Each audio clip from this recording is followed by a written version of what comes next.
All right, let's see. Man, when we was brought up being kids, man, it was just different basketball, different style of era. But man, the grit and the hustle, man, it's gone, and that's what UK basketball is. Yeah.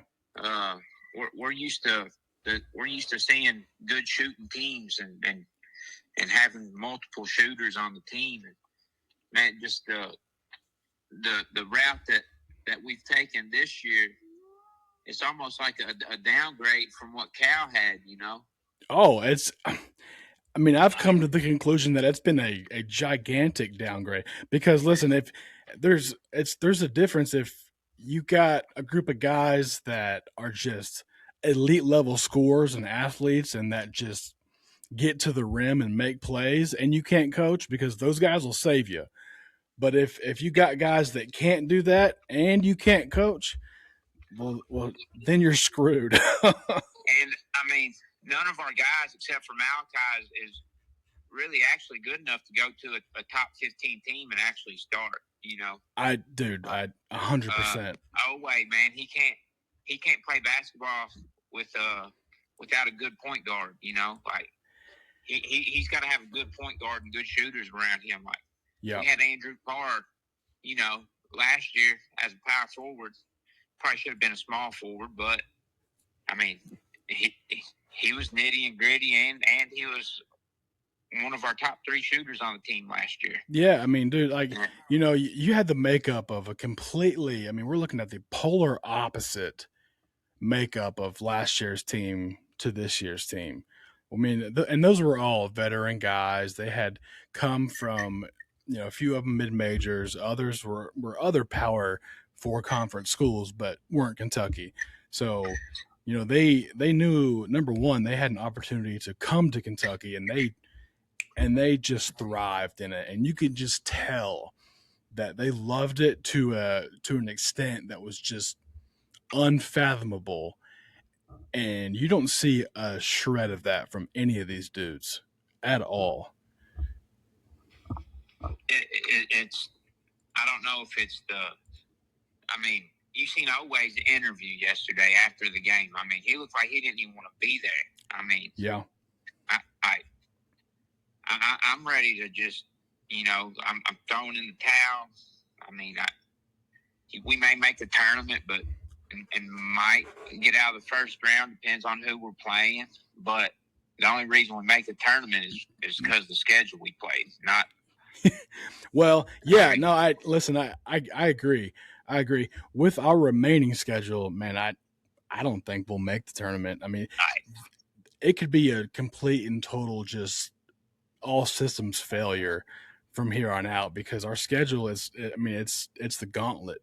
We went through a small gauntlet at the, you know, latter part of non-conference, but those teams weren't nearly as good as we thought they were going to be.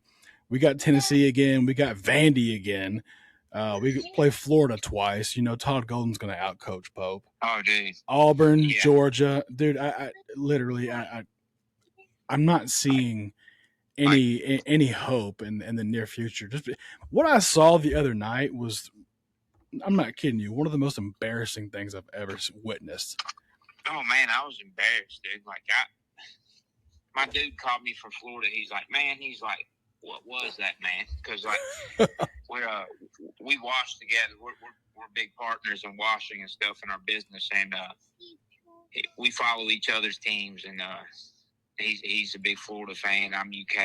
He's like, man, what the hell, dude? He's like, how do you guys even perform like that? Yeah, it's. I don't get it. And I was talking to someone earlier today. You know, as soon as Tubby started tanking in a similar manner. Now, granted, that was 7, 8, 9 years after he, you know, dominated for that time period. But as soon as the tank starts to sink, the Kentucky standard says you're out. You're out. Oh, yeah. And listen, getting beat by 25, 35, 17, getting beat at home, that, dude, yeah, we just can't have it. Can't have it. And I like Mark Pope. I think he's a smart dude. I think he's a good guy. I love that he played here and loves Kentucky, but he ain't it, bro.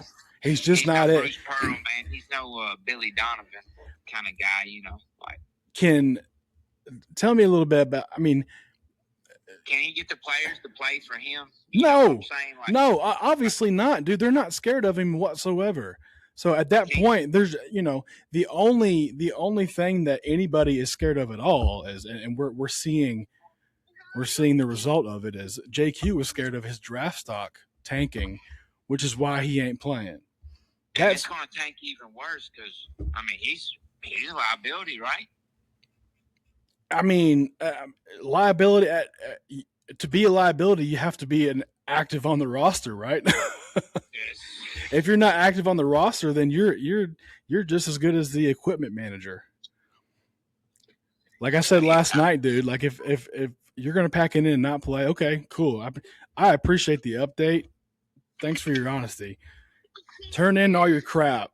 I don't want to see you on the end of my bench. I just don't. I just don't agree. because what's that say to all the players, to all the fans, to the collectives that are generating and funding the NIL compensation that we're paying you. I mean, that dude. And for Elway to lead the way he's leading, that's just not Kentucky, man. Nah, it's not. He's not a natural leader, and it's obvious. And he wants to come out and get his 20, and that's about it. And even scarier, man, we have how many recruits for next year? That will be a big fat 0.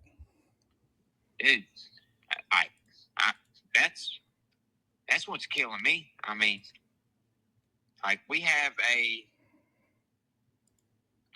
Derrick Rose kind of recruiting class coming up. Like there's going to be some really good players.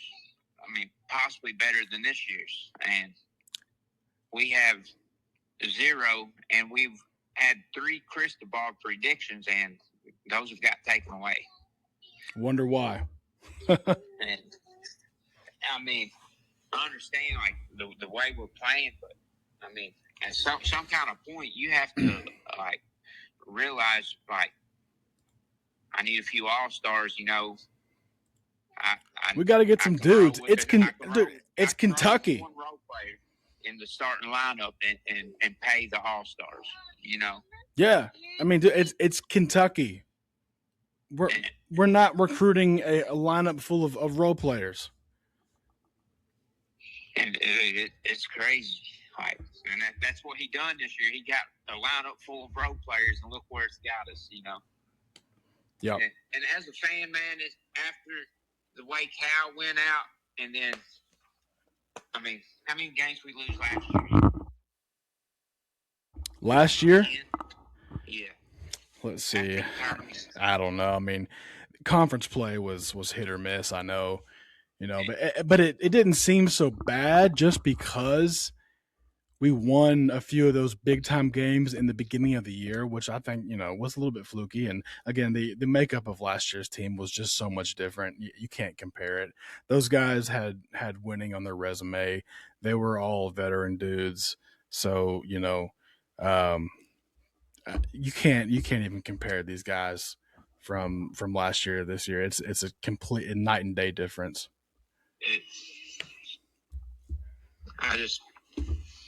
I don't know where he goes from here, other than you pay Tyran Stokes $8 to $10 million, and then reel in. But then okay, so what happens if we pay him $8 million and he comes in here and averages 7 points a game and 2 rebounds?